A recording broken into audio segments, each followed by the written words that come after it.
وَاذْكُرْ عَبْدَنَا ایوب، یاد کرو میرا بندہ ایوب، اذ نادى ربہ، جب آواز دی رب کو، انی مسنی الشیطان بنصب وعذاب، بے شک پہنچا دیا شیطان نے مجھے تھکاوٹ اور تکلیف۔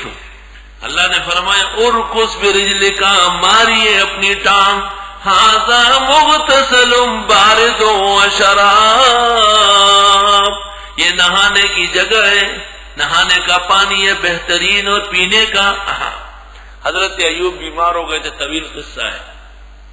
اللہ جب وقت صحت کا آیا تو اللہ تعالیٰ نے فرمایا کہ چلو ٹانگ ہلاؤ۔ حضرت نے ایسا پاؤں ہلایا، زخمی پاؤں، اس سے چشمہ نکلا۔ وہ چشمہ ایوب روس کے اندر ہے، مسلمان جاتے تھے دنیا وہاں، تو روس نے پابندی لگا دی اس پر، اب تو خیر ریاست ہائے آزاد میں آ گیا۔ وَوَهَبْنَا لَهُ أَهْلَهُ، دے دی ہم نے ان کو اہل و عیال، وَمِثْلَهُمْ مَعَهُ، اتنا اور، رحمتاً مِنَّا، رحمت تھی ہماری، وَذِكْرَىٰ لِأُولِي الْأَلْبَابِ، اور یہ نصیحت ہی عقل والوں کے لیے۔ حضرت ایوب علیہ السلام کی گھر والی جا کے کئی کام کاج کر کے کچھ لے کے آتی تھی، کیونکہ اللہ کی طرف سے آزمائش تھی۔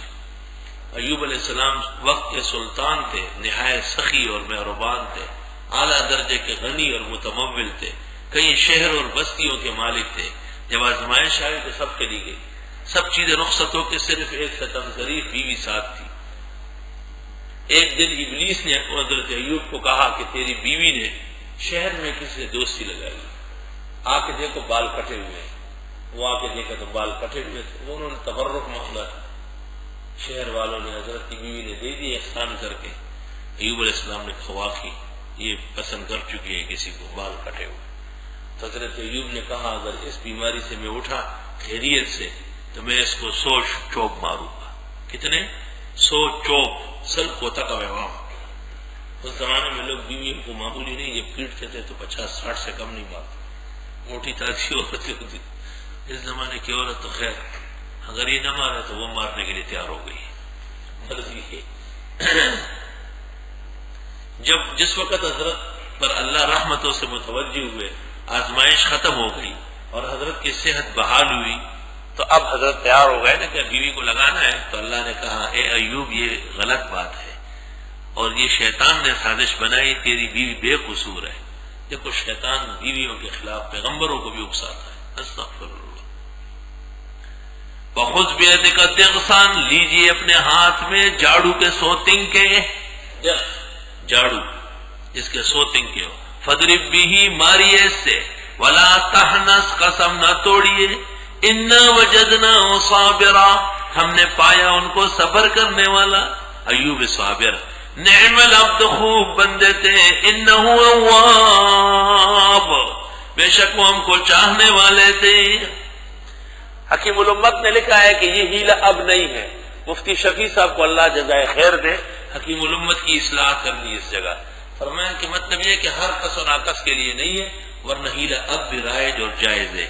مبسوط سرخسی شمس العلم لکھتے ہیں یہ ہیلہ ہمارے ہاں قیامت تک جاری و ساری ہے۔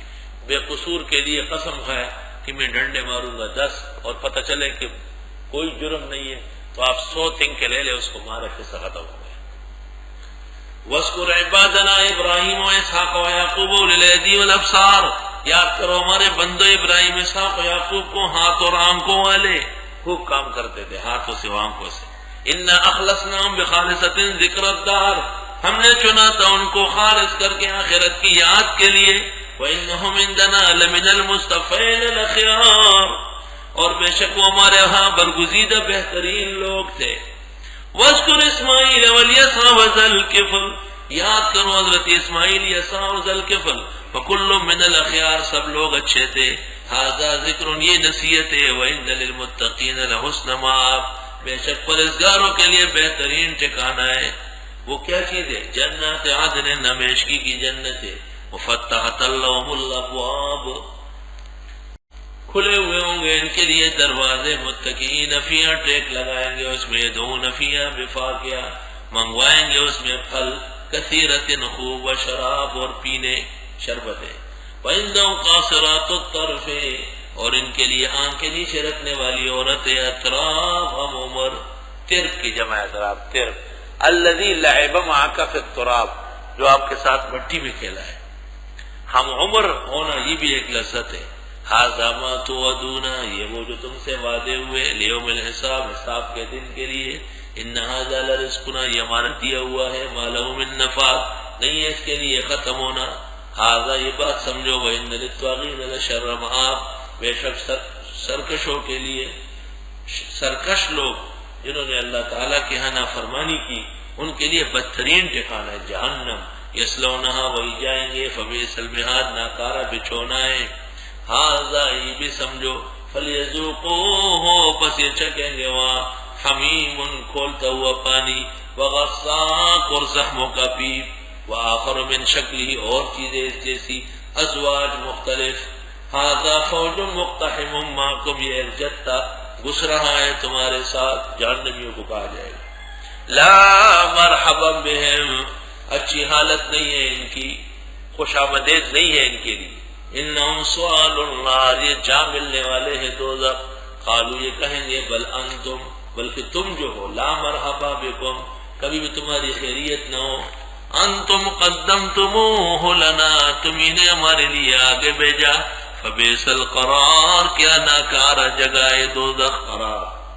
قالوا ربنا من قدم لنا ھذا، کہیں گے اے پروردگار، ربنا یعنی یا ربنا، جس نے بھی ہمارے لیے آگے بھیجا، فزد عذابا ضعفا من نار، دیجئے اس کو بڑھا کر عذاب دوہرا کر کے آگ میں۔ وقالوا، کہیں گے، ما لنا لا نرى رجالا، کیا ہو گیا ہم دیکھتے نہیں کچھ لوگوں کو، قلنا نعدهم من الاشرار، ہم ان کو سمجھتے تھے بدترین۔ کہتے ہیں اس کا کہنے والا ابو جہل ہوگا، وہ اکثر حضرت عمار، حضرت بلال، صہیب رومی اور حباب رضی اللہ عنہ کو بہت شرپسند سمجھتا تھا۔ قیامت کے دن یہ کہے گا ابو جہل، یار کچھ لوگ تھے ہم ان کو شرپسند سمجھتے تھے، وہ نظر نہیں آئے، اتخذناہم سخریا، ہم سمجھتے تھے ان کو ٹھٹا، ہنسی مذاق، ہم زاغت عنہم الابصار، یا ہٹ گئی ان سے بینائیاں، ہمیں نظر نہیں آ رہا۔ ان ذلک لحق تخاصم اہل النار، بے شک یہ برحق جھگڑا ہوگا دوزخیوں کا۔ قل انما انا منذر، آپ فرمائیے میں ڈرانے والا ہوں، ما من الہ الا اللہ، نہیں ہے معبود مگر ایک اللہ، الواحد القہار، ایک ہی زوراور، رب السماوات والارض وما بینہما، وہ رب آسمان و زمین کے ہیں اس کے درمیان کے بھی، العزیز الغفار، غالب اور معاف کرنے والا۔ قل هو نبأ عظیم، آپ فرمائیے یہ خبر پڑی ہے، انتم عنہ معرضون، تم اس سے منہ موڑتے ہو، ما کان لی من علم بالملأ الاعلی، نہیں ہے مجھے کچھ علم اوپر کی مجلس کا، اذ یختصمون، جب فرشتے آپس میں بحث کرتے ہیں، اوپر کی خبریں ملائک تقسیم کرتے ہیں زمین والوں کے لیے، مجھے تو اس کا پتہ وہی سے چلتا ہے۔ ترمذی میں ہے کہ آپ نے فرمایا مجھ سے اللہ نے پوچھا، فیما یختصم الملأ الاعلی، کہ کیا جھگڑے اوپر ہو رہا ہے؟ میں نے کہا مجھے معلوم نہیں، تو اللہ تعالیٰ نے اپنا ہاتھ میرے شانے پہ رکھا، اور اللہ تعالیٰ کی انگلیوں کی ٹھنڈک میں نے سینے میں محسوس کی، اور ساتوں آسمان روشن ہو گئے۔ اب جو پوچھا تو میں نے بتایا کہ ان باتوں میں لگے ہوئے، یہ مکاشفہ ہے، مکاشفہ۔ اللہ بدعتی اس سے کچھ اور گن ون نکالتے ہیں، تو اس لیے ابن ابی حاتم رازی نے کتاب لکھی ہے، کتاب الجرح والتعدیل، کتاب العلل، جلد اول صفحہ 20 پر اس نے لکھا ہے کہ یہ حدیث صحیح نہیں۔